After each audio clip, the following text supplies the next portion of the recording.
Di sebuah masjid kecil di pinggiran Jakarta, Aisyah berdiri di depan ayahnya, tangannya gemetar memegang surat pengakuan.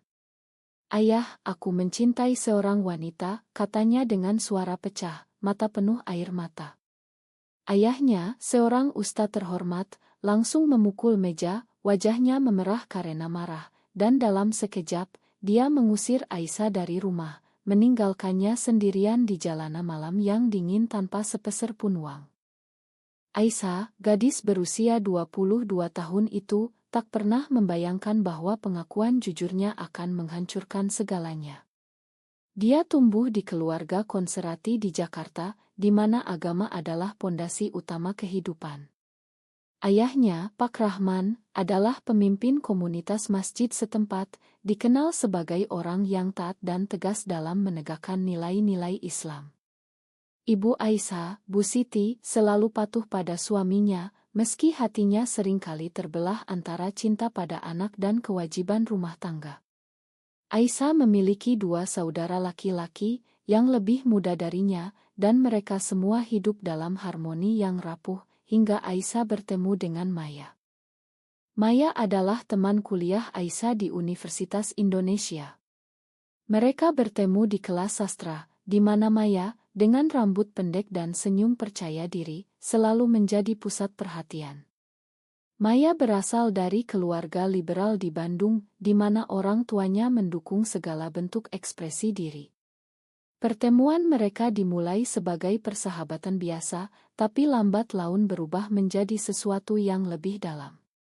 Aisyah merasakan getaran aneh setiap kali Maya menyentuh tangannya, atau saat mereka berbagi rahasia di kai kampus. Itu adalah cinta yang tak terduga, tapi bagi Aisyah, itu terasa benar. Namun, di rumah, Aisyah mulai merasakan konflik batin yang hebat. Setiap malam, dia berdoa agar perasaannya hilang, tapi doa itu tak pernah terkabul.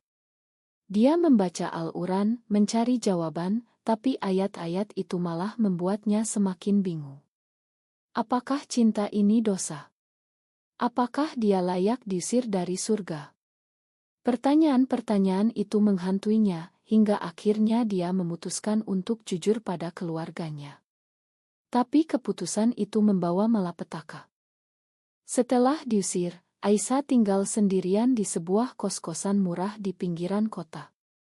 Dia menangis berhari-hari, merasa dikhianati oleh orang yang seharusnya melindunginya. Maya datang menjemputnya, membawanya ke apartemen kecilnya di Jakarta Selatan. "Kamu tidak sendirian, Aisyah," kata Maya, memeluknya erat. Di sana, Aisyah mulai membangun hidup baru.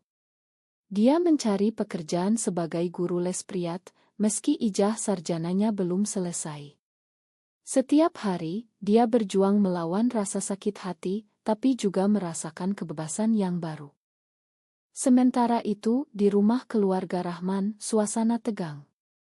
Bu Siti sering menangis diam-diam, merindukan putrinya. Pak Rahman, meski tegas, mulai meragukan keputusannya. Tapi dia tak mau mengakui kesalahan, karena itu akan merusak reputasinya di komunitas. Saudara-saudara Aisyah, Andi dan Budi, dilarang menyebut nama kakak mereka. Keluarga itu seperti retak, tapi mereka berusaha menutupinya dengan rutinitas sehari-hari. Aisyah dan Maya mulai menjalani hubungan mereka secara terbuka, meski hati-hati. Mereka bergabung dengan komunitas kecil di Jakarta, di mana mereka bertemu orang-orang sejenis yang berjuang melawan diskriminasi. Di sana, Aisyah belajar bahwa dia bukan satu-satunya yang menderita. Ada cerita tentang orang tua yang akhirnya menerima, tapi juga yang tak pernah berubah. Itu memberinya harapan, tapi juga ketakutan. Suatu hari, Aisyah mendapat telepon dari Bu Siti. "Aisyah, ayahmu sakit," katanya dengan suara gemetar. Aisyah terkejut, tapi juga marah. "Mengapa sekarang?" Setelah bertahun-tahun diam. Tapi dia tetap datang ke rumah sakit, melihat ayahnya terbaring lemah. Pak Rahman melihat Aisyah, matanya penuh penyesalan, tapi dia tak berkata apa-apa. Aisyah pergi dengan hati campur aduk, merasa bahwa luka lama mulai terbuka lagi. Maya mendukung Aisyah, tapi hubungan mereka mulai diuji. Maya ingin Aisyah memutuskan hubungan dengan keluarganya sepenuhnya, tapi Aisyah tak bisa. "Mereka keluargaku, Maya," katanya. Konflik ini membuat mereka sering bertengkar, dan Aisyah merasa terjebak di antara dua dunia. Tahun-tahun berlalu, Aisyah lulus kuliah dan mendapat pekerjaan di sebuah perusahaan startup di Jakarta.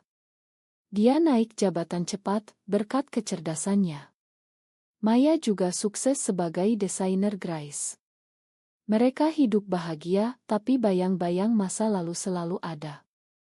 Kemudian datang berita buruk. Pak Rahman divonis kanker, dan biaya pengobatan mahal. Keluarga Rahman kehabisan uang, dan mereka tak punya pilihan selain menghubungi Aisyah. Bu Siti menelepon lagi, "Aisyah, tolong kami." Aisyah terdiam, memikirkan semua penderitaan yang dia alami. Apakah dia harus membantu? Atau biarkan mereka merasakan sakit yang sama?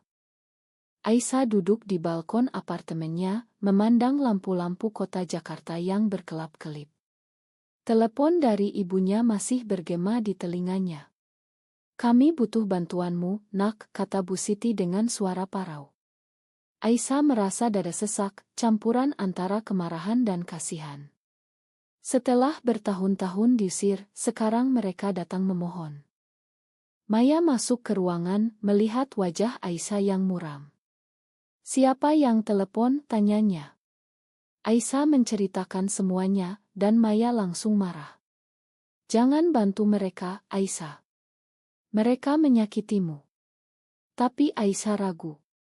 Dia ingat masa kecilnya, saat ayahnya mengajarinya membaca Al-Quran, saat ibunya memasak makanan favoritnya. Apakah itu semua hilang begitu saja karena satu kesalahan? Keesokan harinya, Aisyah pergi ke kantor dengan pikiran kacau. Dia adalah manajer proyek di perusahaan tech, dan gajinya lumayan besar.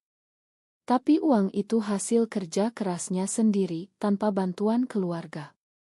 Di meja kerjanya, dia membuka email dari saudaranya, Andi. "Kak, ayah sakit parah.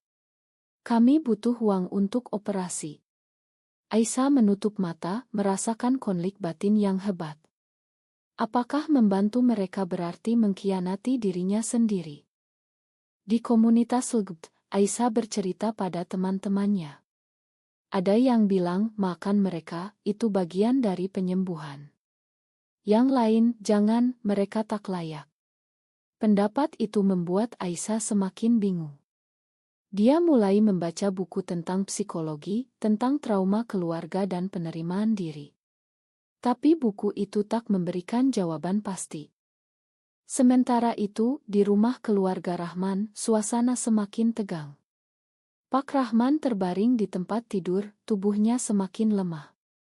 Bu Siti merawatnya dengan setia, tapi matanya sering melirik oto Aisyah yang disembunyikan di laci. Andi dan Budi bekerja paruh waktu, tapi penghasilan mereka tak cukup. Mereka mendengar gosip di masjid bahwa Pak Rahman dihukum Tuhan karena mengusir anaknya. Itu membuat Pak Rahman semakin depresi. Suatu malam, Pak Rahman memanggil Bu Siti. "Siti, aku salah. Aku harus minta maaf pada Aisyah." Bu Siti menangis, tapi dia tahu suaminya terlalu bangga untuk melakukannya. Dia memutuskan untuk bertemu Aisyah secara diam-diam. Mereka bertemu di sebuah kai kecil di Senayan. Bu Siti terlihat lebih tua, keriput di wajahnya bertambah. "Aisyah, makan kami," katanya. Aisyah mendengarkan, tapi hatinya keras. "Kenapa sekarang, Bu?" "Karena uang." Bu Siti menggeleng, tapi Aisyah tahu itu bohong. Pertemuan itu berakhir dengan air mata, tapi tak ada keputusan.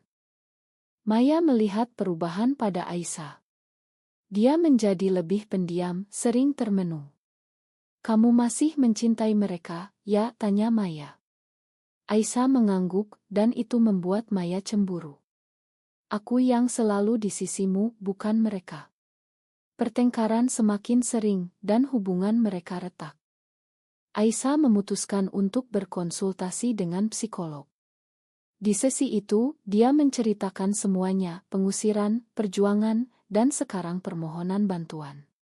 Psikolog bilang keputusan ada di tanganmu, tapi pertimbangkan dampaknya pada dirimu.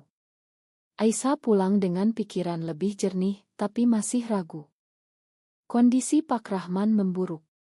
Dokter bilang operasi harus segera, atau nyawanya tak tertolong. Bu Siti menelepon lagi, suaranya putus asa. Aisyah akhirnya setuju bertemu seluruh keluarga di rumah sakit. Di sana, Aisyah melihat ayahnya yang lemah. Pak Rahman memegang tangannya, "Makan ayah, nak." Kata-kata itu membuat Aisyah menangis. Tapi apakah itu tulus atau karena kebutuhan? Aisyah memberikan sebagian uang, tapi dengan syarat, mereka harus menerima dirinya apa adanya. Keluarga setuju, tapi Aisyah tahu itu mungkin sementara. Maya marah besar saat tahu. "Kamu mengkhianati kita," katanya, dan meninggalkan apartemen. Aisyah sendirian lagi, merasakan pengkhianatan dari dua sisi. Apakah keputusannya benar? Atau dia telah membuat kesalahan besar? Setelah Maya pergi, Aisyah merasa dunia runtuh lagi. Dia duduk di lantai apartemen, menangis hingga pagi. Maya adalah segalanya baginya, tapi sekarang hilang karena keputusan membantu keluarga. Aisyah bertanya pada diri sendiri, apakah cinta sejati harus memilih sisi? Di rumah sakit, Pak Rahman menjalani operasi berkat uang Aisyah. Dia selamat, tapi pemulihannya lambat. Keluarga merasa bersyukur, tapi juga canggung. Andi menelepon Aisyah, "Terima kasih, Kak. Kami rindu kamu." Aisyah tersenyum pahit, tapi dia mulai berkunjung secara rutin. Bu Siti mencoba mendekati Aisyah, menceritakan masa lalu. "Ayahmu takut akan pandangan masyarakat, nak." Aisyah mendengarkan, tapi dia bilang, itu bukan alasan untuk menyakiti anak sendiri. Percakapan itu membuka luka lama, tapi juga mulai menyembuhkan. Di komunitas, teman-teman Aisyah mendukung. Mereka bilang, "Kamu kuat, Aisyah. Tapi jangan lupakan dirimu." Aisyah mulai aktif di advokasi LGBT, berbicara di seminar kecil tentang pengalaman keluarga konservatif. Itu memberinya tujuan baru. Maya sementara itu pindah ke Bandung, tinggal dengan orang tuanya. Dia merasa dikhianati, tapi juga rindu Aisyah. Orang tuanya menasihati, cinta butuh kompromi. Maya ragu, tapi dia mulai memikirkan kembali. Suatu hari, Aisyah diundang ke masjid ayahnya untuk acara keluarga. Dia ragu, tapi datang. Di sana Pak Rahman berpidato, mengakui kesalahannya secara publik. "Aku salah mengusir anakku karena perbedaannya. Agama mengajarkan kasih sayang." Komunitas terkejut, tapi beberapa mendukung. Itu menjadi berita kecil di media sosial. Aisyah mendapat pujian dari komunitas LGBT, tapi juga ancaman dari kelompok konservatif. Dia merasakan tekanan sosial lagi, tapi kali ini dia lebih kuat. Maya melihat berita itu dan menelepon Aisyah. "Aku bangga padamu," katanya. Mereka bertemu di Bandung, berbicara panjang. Maya mengakui kekhawatirannya, "Aku takut kehilanganmu pada mereka." Aisyah bilang, "Kamu tak akan kehilangan aku." Mereka berdamai, tapi hubungan mereka berubah, lebih matang. Keluarga Rahman mulai berubah. Bu Siti bergabung dengan kelompok dukungan orang tua anak LGBT. Pak Rahman membaca literatur tentang orientasi seksual dan agama. Tapi perubahan itu tak mudah, ada pertengkaran, ada penolakan. Aisyah naik jabatan lagi, menjadi direktur di perusahaannya. Uangnya bertambah, dan keluarga mulai bergantung padanya. Andi meminta bantuan untuk kuliah, Budi untuk bisnis kecil. Aisyah membantu, tapi dengan batas. Dia tak mau menjadi berjalan. Konflik baru muncul saat Pak Rahman ingin Aisyah menikah dengan pria. Ini untuk masa depanmu, katanya. Aisyah marah, ayah belum benar-benar berubah. Pertengkaran itu membuat Aisyah menjauh lagi. Maya mendukung, kamu tak perlu mereka. Tapi Aisyah merasa terpecah. Apakah rekonsiliasi ini palsu? Atau dia yang terlalu curiga? Tahun berikutnya, krisis datang. Perusahaan Aisyah bangkrut karena pandemi, dan dia kehilangan pekerjaan. Sekarang, dia yang butuh bantuan. Apakah keluarga akan membantu? Atau mereka hanya datang saat butuh? Aisyah berdiri di depan gedung kantornya yang kosong, memegang kotak barang-barang pribadi. Pandemi COVID-19 telah menghancurkan perusahaan startup itu, dan dia tabungannya menipis, dan tagihan menumpuk. Untuk pertama kalinya setelah bertahun-tahun, Aisyah merasa rentan lagi. Maya yang sekarang tinggal bersamanya lagi, mencoba menghibur. Kita akan lewati ini bersama. Tapi Maya juga kesulitan sebagai relancer. Mereka berhemat, tapi tekanan meningkat. Aisyah memutuskan untuk menghubungi keluarga, bukan untuk uang, tapi dukungan emosional. Bu Siti menjawab telepon dengan gembira. Datanglah ke rumah, nak. Aisyah datang, dan untuk pertama kalinya setelah pengusiran, dia menginap di rumah lama. Pak Rahman menyambutnya hangat, kami di sini untukmu. Tapi Aisyah curiga, ingat masa lalu. Di rumah, dia melihat perubahan. Ada buku tentang toleransi di rak ayahnya. Andi dan Budi bercerita tentang teman-teman mereka yang Tapi saat makan malam, topik sensitif muncul. Pak Rahman bilang, mungkin ini ujian dari Tuhan untukmu kembali ke jalan benar. Aisyah marah, ayah masih berpikir aku salah. Dia pergi malam itu juga. Maya menunggu di apartemen, aku bilang juga. Hubungan mereka diuji lagi, tapi kali ini mereka lebih kuat. Aisyah mencari pekerjaan baru, mengirim kemana-mana. Dia juga mulai bisnis online kecil, menjual barang handmade. Keluarga Rahman mendengar tentang kesulitan Aisyah. Bu Siti ingin membantu, tapi Pak Rahman ragu. Dia memilih jalannya sendiri. Andi membantah, kakak membantu kita dulu, ayah. Pertengkaran keluarga pecah, mengungkap mautun lama. Akhirnya, Pak Rahman setuju mengirim uang. Tapi dengan syarat, Aisyah harus datang ke pengajian keluarga. Aisyah menolak, aku tak mau dipaksa. Itu membuat dia merasa dikhianati lagi. Di komunitas, Aisyah berbagi cerita. Banyak yang punya pengalaman serupa, keluarga yang menerima hanya saat butuh, lalu kembali ke sikap lama. Itu membuat Aisyah memutuskan untuk mandiri sepenuhnya. Maya mendapat proyek besar, dan mereka mulai stabil. Aisyah mendapat pekerjaan di Ngo yang mendukung Haklud. Di sana, dia bertemu orang-orang yang menginspirasi, termasuk seorang ustaz progresi yang bilang, agama bukan alat untuk menindas. Suatu hari, Bu Siti datang ke apartemen Aisyah tanpa pemberitahuan. Aku datang sebagai ibu, bukan karena ayahmu. Mereka berbicara panjang, Bu Siti mengakui kesalahannya. Aku seharusnya melindungimu.